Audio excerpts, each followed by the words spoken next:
સારું દેખાવાના ચક્કરમાં આપણે બધા આપણા મોઢાનું તો ધ્યાન રાખી લઈએ છીએ, મોંઘા ફેસ વોશથી મોઢું સાફ કરીએ છીએ, આટલું જ નહીં મેકઅપ પણ લગાવીએ છીએ અને આ સિવાય આપણે સારા દેખાવાના ચક્કરમાં મોંઘા કપડાં ખરીદીને પણ પહેરી લઈએ છીએ. પરંતુ આ બધા વચ્ચે આપણે આપણી ડોક એટલે કે ગરદનનું ધ્યાન રાખવાનું ભૂલી જઈએ છીએ. હવે તમે ગમે એટલા સારા તૈયાર થઈ જશો, પરંતુ જો તમારી ડોક એટલે કે જે તમારી ગરદન છે એ કાળી હશે તો તમારો આખો લુક જે છે એ ખરાબ થઈ જાય છે. અને આટલું જ નહીં, જે લોકો છે એની પણ સૌથી પહેલા નજર તમારી કાળી ડોક પર પડે છે. તો પ્રશ્ન એ થાય કે જો તમારી ડોક કાળી છે તો તેનાથી છુટકારો આપણે કેવી રીતના મેળવવો? તો તમારે ટેન્શન લેવાનું કામ નથી. તમે ઘરે બેઠા આરામથી 5 ઘરેલું નુસ્ખામાંથી કોઈ પણ એક નુસ્ખો અજમાવીને ફક્ત 15 મિનિટની અંદર જે તમારી ડોક કાળી છે ને એને સાફ કરી શકો છો. હવે ક્યાં છે નુસ્ખા એ જાણવા માટે આ વિડીયો આખો જોઈ લેજો. વિડીયો શરૂ કરતા પહેલા એક મહત્વની વાત, હવે જે આ ફિટ એન્ડ ફાઇન શોના જેટલા પણ વિડીયોઝ છે એ તમે YouTube સિવાય અમારી VTVની એપ્લિકેશન પર જઈને પણ જોઈ શકો છો. આ માટે તમારે વધારે કશું નથી કરવાનું. પ્લે સ્ટોર અથવા તો એપ સ્ટોરમાં જઈને અમારી VTVની એપ્લિકેશન તમારે ડાઉનલોડ કરી લેવાની છે. એ પછી એપ્લિકેશનને ઓપન કરી લેવાની છે અને ત્યાં બિયોન્ડ વિડીયોઝનું જેટલું પણ ફોલ્ડર છે ત્યાં તમે ફિટ એન્ડ ફાઇન શોના દરેક વિડીયોઝ આરામથી જોઈ શકો છો. હવે આપણે વિડીયોને આગળ વધારીએ.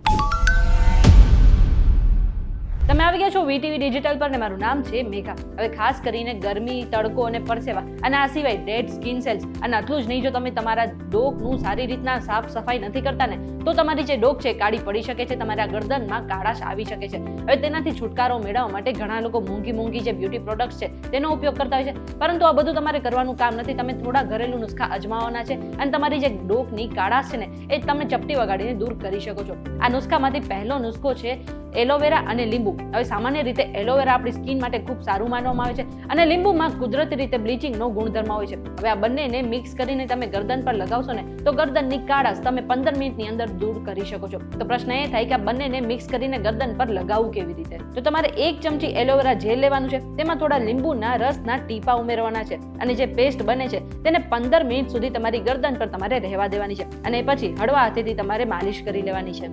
અને આ ઉપાય તમે દરરોજ પણ અજમાવી શકો છો અને આ રીતે તમે તમારા ડોકનું ધ્યાન રાખી શકો છો. બીજો ઘરેલું નુસ્ખો છે બેકિંગ સોડા અને ગુલાબજળ. એવું કહેવાય છે કે બેકિંગ સોડા આપણી ગરદનની જે કાળાશ છે એ થોડાક જ મિનિટમાં દૂર કરી શકે છે. હવે આ માટે તમારે 2 ચમચી બેકિંગ સોડા લેવાના છે, એમાં થોડું ગુલાબજળ ઉમેરવાનું છે અને જે પેસ્ટ બને છે ને એને તમારે ગળાની આસપાસ લગાવી દેવાની છે અને 10 મિનિટ પછી એ જે પેસ્ટ છે જે સુકાઈ જાય છે ને એ પણ તમારે સાફ કરી લેવાની છે.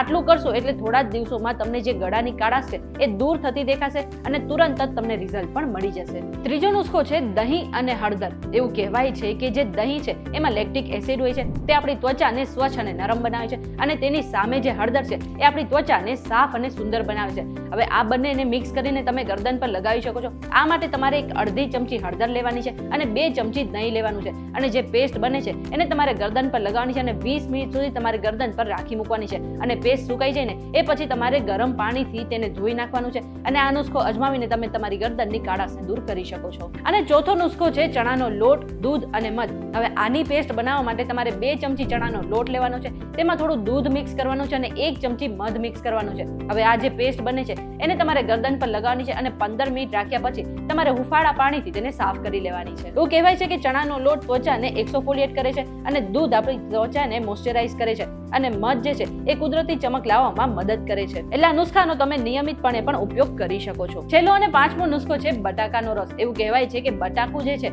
એ કુદરતી રીતે એક બ્લીચિંગ એજન્ટ છે અને તેના કારણે તમારી ગરદનની કાળાશ ચપટી વગાડીને દૂર થઈ શકે છે.